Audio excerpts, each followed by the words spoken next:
وہ ہمارے ایک دانش والے ہیں، تو انہوں نے مضمون لکھا، کئی باتیں بڑی پسند آتی ہیں۔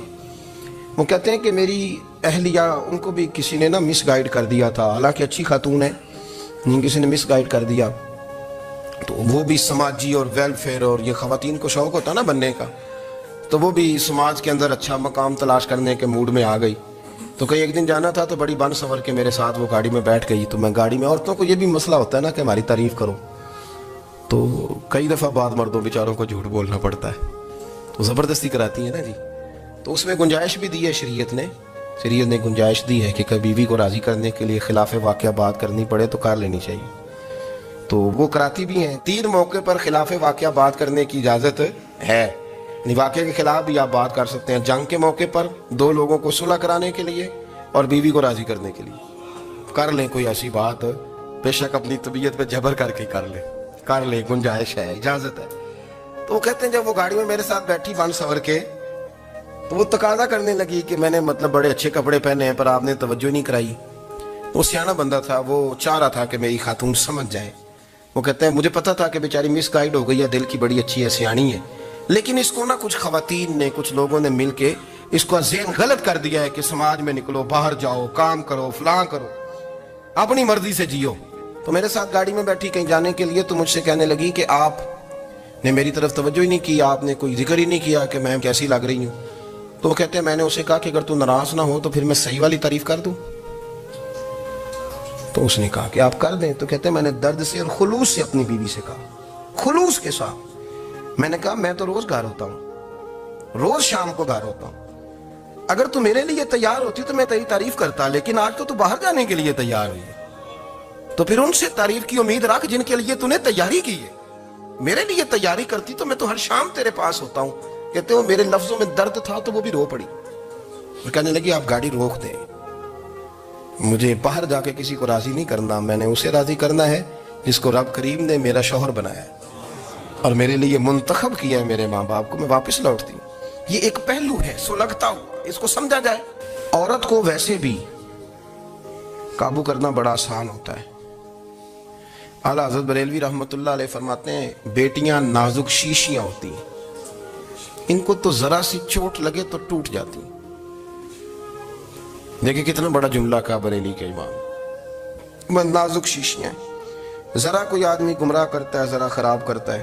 اب دیکھیں نا، یہ جو بچیوں کو بچے مس گائیڈ کرتے ہیں، انہیں بڑے بڑے خواب دکھاتے ہیں، وہ بیچاری ماں باپ کو چھوڑ کے، بہن بھائی کو چھوڑ کے اس کے ساتھ شادی کرتی ہے، پھر جو اس کا بعد میں اشر ہوتا ہے، آپ ادلیاں نو سردار پہن تکے تے شرما والیاں نو جھوٹے ڈولیاں دے۔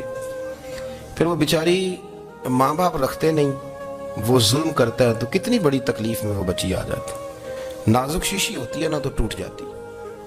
یہی حال اب جدید خواتین اور یہ جو کچھ اینکر پرسن ہیں، یہ اصل میں نا یہ آپ کو سیاست سکھاتے ہیں، لیکن یہ مادر پیدر آزاد لوگ ہیں، بالکل آزاد۔ یہ تو علماء شعور نہ کریں، بات نہ کریں، گفتگو نہ کریں، مشائخ بات نہ کریں، اور یہ جو کچھ سنجیدہ اور دینی طبقہ ہے یہ کچھ شور نہ کرے، یہ تو روڈوں پہ ننگے ہو کے آ جائیں معاذ اللہ۔ خوفناک نظریہ رکھتے ہیں یہ لوگ۔ عورت کو کہتے ہیں تیرے حقوق ہم تجھے لے کے دیں گے، مثلاً وہ کون سا حق ہے جو تم نے لے کے دینا ہے؟ میرے نبی کریم صلی اللہ علیہ وسلم اس کو بیٹی بھی بنایا ہے، اس کو بہن بھی بنایا ہے، اس کو ماں بھی بنایا ہے، اسے بیوی کا عالی شان رتبہ بھی عطا فرمایا ہے۔ اور چونکہ بیٹی کا بھی حق بڑا بیان کیا جاتا ہے، بہن کا بھی، ماں کا بھی، اور بیوی کے معاملے میں لوگ سمجھتے ہیں کہ زیادہ بات نہیں کرنی چاہیے، شاید مسئلہ خراب ہو جائے۔ حالانکہ نبی پاک صلی اللہ تعالیٰ علیہ وسلم نے بیوی کے بارے میں پتہ کیا فرمایا؟ فرمایا جب تم نکاح کر لیتے ہو تو اپنا ایمان محفوظ کر لیتے ہو۔ اب میں اس کی شرح نہیں کرتا، اب خود کر لیجئے گا کہ وہ ایک ایسی شخصیت ہوتی ہے کہ جس کی موجودگی میں آپ کا ایمان محفوظ ہے۔ اب میں نہیں سمجھتا کہ اس سے بڑی بات کوئی اور ہو سکتی ہے، جس کی موجودگی میں آپ کا ایمان، اور بھائی یہ حدیث پاک عرض کر رہا ہوں، نکاح جب کوئی کر لے تو اس نے اپنا ایمان مکمل کر لیا۔ اس کا معنی یہ ہوا کہ آپ کا ایمان محفوظ ہے اس کی موجودگی میں، تو اس سے زیادہ بھی، یعنی ایمان سب سے قیمتی چیز ہے نا، تو اس کے محفوظ ہونے کی وجہ حضور نے نکاح بیان کر دی۔ اب میرا خیال ہے بیوی اگر کوئی اس سے بڑا حقوق مانگے گی تو بیوقوفی کرے گی۔ اتنا بڑا درجہ نبی کریم نے اسے عطا کر دیا، اتنا بڑا مقام دے دیا کہ تو خاوند کے ایمان کے محفوظ ہونے کا ذریعہ بن گئی ہے۔ عورت کو جو حقوق رسول کریم صلی اللہ تعالی علیہ وسلم نے عطا فرمائے، نبی پاک نے جو حقوق دیے، دیکھیں نا، حضرت عبداللہ ابن عمر رضی اللہ تعالیٰ عنہ کی اہلیہ بیمار تھی، تو جلدی جلدی سے وہ آئے، تو جب بہت جلدی ہو، سفر بڑا شدید تھا، تو آپ نے جلدی سے نماز ادا کی، جلدی سے چلے۔ آپ کے خادم کہنے لگے حضور خیریت ہے؟ فرمایا میری بیوی بیمار ہے۔ تو اس نے عرض کی حضور آپ کی اہلیہ بیمار ہے، تو آپ نے نماز بھی جلدی سے پڑھی، سفر بھی جلدی جلدی کیا۔ تو فرمانے لگے یہ وہ چیزیں ہیں جو ہمیں مدینے والے رسول نے سکھائی۔ آپ اس کیفیات کو سمجھیں کہ حضور صلی اللہ علیہ وسلم نے درس دیا۔ اور پھر ایک اور بہت بڑی بات، یہ فضیلت کسی اور کو نہیں دی، جو عورت کو حضور نے فضیلت دی، یہ فضیلت کسی اور کو نہیں دی۔ کبھی حضور نے فرمایا کہ تمہارا ابا تمہارے ساتھ بہت سخت رویہ کرے تو تم نے اس کو اس سختی پر داد دینی ہے؟ فرمایا چلو اگر وہ زیادتی بھی کرے تو تم نے اس کے ساتھ سلوک اچھا ہی کرنا ہے۔ لیکن آپ ایک بات کو سمجھے نا کہ بچے کے بارے میں، بیٹے کے بارے میں، بیٹی کے بارے میں فرمایا 10 سال کے ہو کے نماز نہ پڑھے تو سختی کرو، تمہارا ڈنڈا بھی لٹکنا چاہیے۔ بہت ساری جگہوں پہ بہت سارے لوگوں کے لیے سختی کا حکم دیا، لیکن عورت کے لیے حضور نے جو جملے کہے، اصل میں ہم سمجھتے ہیں کہ یہ ایک بات ہے، مشہور ہو گئی ہے روایت حدیث، تو بس اس کے پس منظر پر اور جملوں کے حسن پر شاید معاذ اللہ غور کرنے کی ضرورت نہیں۔ ذرا اس لفظ کی تاثیر پر غور کریں۔ حضور نے فرمایا عورت ٹیڑھی پسلی سے پیدا کی گئی ہے، یہ ٹیڑھی ہے، کو سیدھا کرنے کی کوشش کرو گے تو ٹوٹ جائے گی۔ تو حضور پھر ہمارے لیے حکم کیا ہے؟ فرمایا جیسی ہے تم اسی کے ساتھ نبھا کرو۔ آپ سمجھیں کہ اتنا محفوظ حضور نے درجہ دے دیا بی بی کو، اتنا محفوظ کہ فرمایا غلطی بھی ہو تو میرے غلاموں تم اس کے ساتھ نبھا کرو، گزارا کر دو۔ کو کیا اور حق چاہیے عورت کو، جس کو اس کی غلطیوں سمیت نبی پاک نے قبول کرنے کا حکم دے دیا کہ اس کی کمزوریوں سمیت قبول کر لو۔ اب اس کو اور کیا کوئی کمزوریوں سمیت قبول کرتا ہے؟ کبھی آپ دکان پہ بیٹھے ہو تو آپ کہیں بھی اس میں یہ بھی غلطی، میرے مال میں یہ بھی کمزوری ہے، یہ بھی کمزوری ہے، یہ بھی کمزوری ہے، تو کر لے قبول؟ کرتا ہے کوئی؟ کوئی شخص ایسا ہو جو کسی چیز کی کمزوریاں بیان کر کے کہ اسے قبول کرو؟ پر رسول کریم صلی اللہ تعالی علیہ وسلم نے نا ہمیں سبق دیا، حضور نے ہمیں درس دیا، نبی پاک نے ہمیں پیغام دیا۔ فرمایا یہ ٹیڑھی ہے، سیدھی کرنے کی کوشش کرو گے تو بیچاری ٹوٹ جائے گی، تو اس کے ساتھ نبھا کر جاؤ۔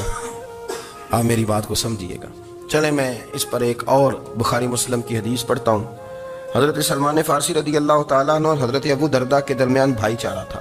مکے سے مدینے جب لوگ آئے تو حضور نے بھائی بھائی بنایا تھا، ان کے درمیان بھائی چارہ تھا، تو ابھی پردے کی آیات نازل نہیں ہوئی تھیں، تو لوگ ایک دوسرے کی طرف جاتے تھے۔ حضرت سلمان فارسی رضی اللہ تعالیٰ عنہ حضرت ابو درداء رضی اللہ تعالیٰ عنہ کے گھر میں تشریف لے گئے تو دیکھا کہ ان کی بیوی بڑی غمگین بیٹھی ہیں۔ تو ہم نے فرمایا بہن کیا ہوا؟ تو کہنے لگی تمہارے بھائی کو دلچسپی کوئی نہیں رہی، ہر روز روزہ رکھ لیتا ہے اور ساری رات نفل پڑھتا ہے۔ حضرت سلمان فارسی کہنے لگے ٹھیک ہے کر لیتے ہیں بندوبست۔ نماز دین ہے کہ نہیں؟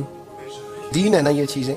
لیکن حضرت سلمان فارسی جناب ابو درداء سے کہنے لگے آج میں نے تیرے گھر میں رہنا رات کو، کیونکہ وہ تو ساری رات نماز پڑھتے تھے، نفل پڑھتے تھے۔ انہوں نے کہا ٹھیک ہے، ایک بستر لا کے بچھا دیا حضرت سلمان فارسی کے لیے۔ سلمان فارسی فرمانے لگے دوسرا بھی لا۔ کہا وہ کیا کرنا ہے؟ فرمانے لگے تو نے بھی سونا ہے، میں نے بھی سونا ہے، تو نے بھی سونا ہے، عشاء پڑھیں گے اور پھر دونوں سوئیں گے۔ کہا میں نے تو نماز پڑھنی ہے۔ فرمایا تہجد کے وقت اٹھ کے پڑھیں گے، اللہ کے رسول بھی رات آخری حصے میں جا کے نماز پڑھتے ہیں۔ ادھر ساتھ سلا لیا، وہ تھوڑی کو دیر سوئے، اب عادت تھی ساری رات اٹھنے کی، ذرا اٹھنے لگے بستر سے تو حضرت سلمان فارسی فرمایا چپ کر کے سو جا، وہ بڑی رات پڑی ہوئی، چپ کر کے سو جا۔ وہ لیٹ گئے، پھر اٹھنے لگے تو فرمایا سو جا چپ کر کے، بڑا ٹائم ہے۔ سحری کے وقت اٹھے، نفل پڑھے، ان کا ارادہ تھا روزہ رکھنے کا، تو فرمانے لگے کل رکھا تھا نا نفلی روزہ؟ جی رکھا تھا۔ پرسوں بھی رکھا تھا، ترسوں بھی رکھا تھا۔ فرمایا آج نہیں رکھنا، آج میں تیرا مہمان ہوں، سارا دن کٹھے مل کے روٹیاں کھائیں گے، آج نہیں روزہ رکھنا، سلا دیا۔ اب حضرت ابو درداء رضی اللہ تعالیٰ عنہ کہہ تو کچھ نہ سکے، پر کہنے لگے سلمان تم پتہ تم کیا کر رہے ہو، نہ تم نے مجھے رات اٹھ کے زیادہ نفل پڑھنے دیے، سویرے روزہ نہیں رکھنے دیا۔ تو حضرت سلمان فارسی کہنے لگے کوئی لمبی بات تو نہیں نا، چلتے ہیں نا ابھی فجر میں مسجد نبی میں، تو نبی پاک کو بتاتے ہیں سرکار دو عالم علیہ السلام کی خدمت میں تو اپنی بات کرنا میں اپنی کروں گا، حضور نتیجے کا اعلان فرما دیں گے، بات طے ہو جائے گی۔ حاضر خدمت ہوئے، عرض کی یا رسول اللہ صلی اللہ تعالی علیہ وسلم یہ ساری رات نفل پڑھتے ہیں، ہر روز روزہ رکھتے ہیں، ان کی اہلیہ غمگین بیٹھی ہیں، حکم فرمائیں۔ تو نبی پاک صلی اللہ علیہ وسلم نے فرمایا پھر ہوا کیا؟ یا رسول اللہ میں نے رات سلایا ہے، سحری میں اٹھایا ہے، سویرے روزہ نہیں رکھنے دیا۔ نبی پاک نے فرمایا سلمان فارسی نے ٹھیک کیا۔ سلمان فارسی نے ٹھیک کیا. پھر حضور نے فرمایا, نبی کریم نے فرمایا, ابو درداء تیرے اوپر اگر اللہ کا حق ہے, اس کے رسول کا حق ہے, دین کا حق ہے, تو فرمایا تیری آنکھ کا بھی تیرے اوپر حق ہے, تیرے وجود کا بھی تیرے اوپر حق ہے. یہ حضور نے فرمایا. تیرے بچوں کا بھی تیرے اوپر حق ہے, تیری بیوی کا بھی تیرے اوپر حق. اس حق کو بھی سمجھے. حقوق اللہ بھی ہیں, پر تیری آنکھ کا بھی تیرے اوپر. کیا مانا کہ تیری آنکھ سونا چاہتی ہے تو اسے سلا بھی. تیرے وجود کا بھی تیرے اوپر حق ہے, تو تیرا وجود آرام کرنا چاہتا ہے تو اسے آرام بھی کرا. اور پھر وہاں نبی پاک صلی اللہ علیہ وسلم نے فرمایا, میں تم سب سننا یہ لفظ حدیث کے, حضور نے اسی موقع پر فرمایا, میں تم سب سے زیادہ اپنے رب کو جانتا ہوں اور میں تم سب سے بڑھ کر اپنے رب سے ڈرتا ہوں. حضور فرمانے لگے, میں روزہ بھی رکھتا ہوں, افطار بھی کرتا ہوں, یعنی کبھی رکھتا ہوں اور کبھی نہیں رکھتا. فرمایا میں نفل بھی پڑھتا ہوں اور اپنی بیویوں کو وقت بھی دیتا ہوں. سرکار مسجد میں بھی آتے تھے, نواسوں کے ساتھ کھیلا بھی کرتے, ان کے ساتھ پیار بھی کرتے. تو اتنے بڑے حقوق حضور نے بیان فرمایا عورتوں کے, کہ تمہاری بیوی کا بھی تمہارے اوپر.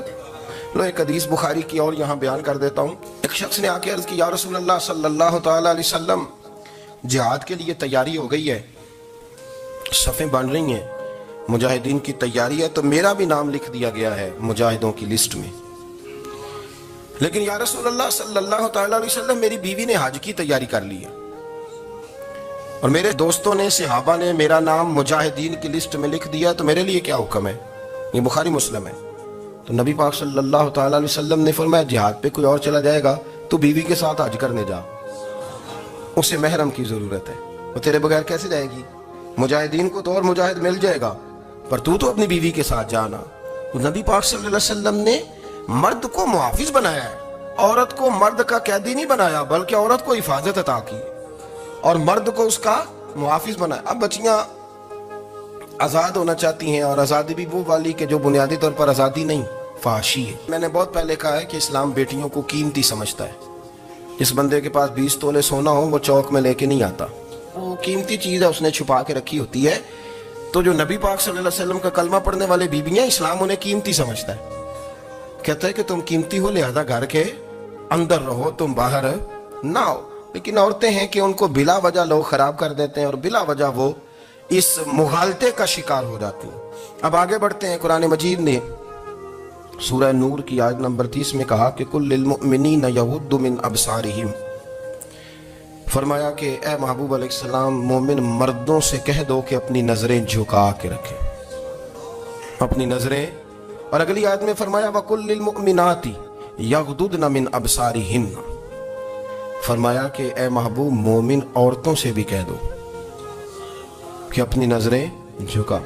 مرد بھی اپنی نظر جھکا کے رکھے گا عورت کی طرف, لیکن یہ ساری پابندی صرف مرد پر نہیں, عورت بھی غیر محرم کا چہرہ نہیں دیکھے گی, اس پر بھی اسی طرح نظر جھکانے کا حکم ہے. جس طرح کہ وہ ہر دکاندار کو بھائی جان کہہ کے گفتگو کرنے کی اس کو بھی اجازت نہیں ہے کہ وہ بھی وہ سمجھے کہ پابندی تو مرد نے کرنی تھی, میں نے تھوڑی کرنی تھی. وہ جس کے پاس جائے, جہاں بھی جائے, ڈاکٹر کے پاس جائے, باہر جائے, تو وہ جس طرح مرضی اس کا دل چاہے وہ بات چیت کرے, اس کی عورت کو بھی اجازت اسلام نہیں دیتا. بنیادی طور پہ اسلام شرم و حیا کا دین ہے, حیا کی بات کرتا ہے. حیا کی جب ہم تعریف کرتے ہیں تو حیا کی تعریف یہ ہے کہ کوئی کبھی چیز دیکھ کے نا تو آپ کی طبیعت میں کراہت محسوس ہو, آپ کوئی غلط جملہ منہ سے نکالتے ہوئے ذرا جھجکیں, آپ کوئی غلط بات کرتے ہوئے تھوڑا بوجھ محسوس کریں. ہمارے ہاں تیزی سے فروغ پایا ہے بے حیائی. سنگیوں کی محفلیں, یاروں کی محفلیں, اس میں غلیظ گفتگو ہوتی ہے. اللہ ماشاء, ان دوستوں کو بڑی پاک صاف گفتگو کرنی چاہیے. دوستی کا رشتہ بڑا مقدس رشتہ ہے, جو یہاں ایک دوسرے سے پیار کریں گے جنت میں بھی اکٹھے داخل کیے جائیں گے. شرط یہ ہے کہ پیار اللہ رسول کی رضا کے لیے ہو, لیکن اس کے اندر اگر آپ کی گفتگو کچی ہو, کمزور ہو, فحاشی والی ہو, عریانی والی ہو. وہ ہمارے ہاں تو اب اس کو لوگ فیشن سمجھتے ہیں, اس کو مردانگی کی علامت سمجھتے ہیں کہ وہ جی ساری باتیں جی وہاں ہو گئی, اور جس کا جو جی چاہا اس نے کہا. آپ جب حیا کے دائرے میں ہوتے ہیں تو آپ خود بھی سکون محسوس کرتے ہیں. دیکھیں نا, آپ کو نیند سکون سے کہاں آتی ہے؟ جہاں کمرہ بند ہو, چاروں جانب دیوار ہے, اوپر چھت ہے, خالی دروازہ بھی کھلا ہوا ہونا, تو جب بندہ سکون لینا چاہتا ہے تو کہتا ہے یار ذرا دروازہ ذرا بند کر دو. وہ اچھی طرح اپنے آپ کو چھپا لیتا ہے نا حیا کے پردے میں, تو اللہ اسے سکون عطا کرتا ہے. اور جو اس سے بھی زیادہ ٹھنڈی نیند میں جانا چاہتا ہے وہ کہتا ہے لائٹ بھی بند کر دو,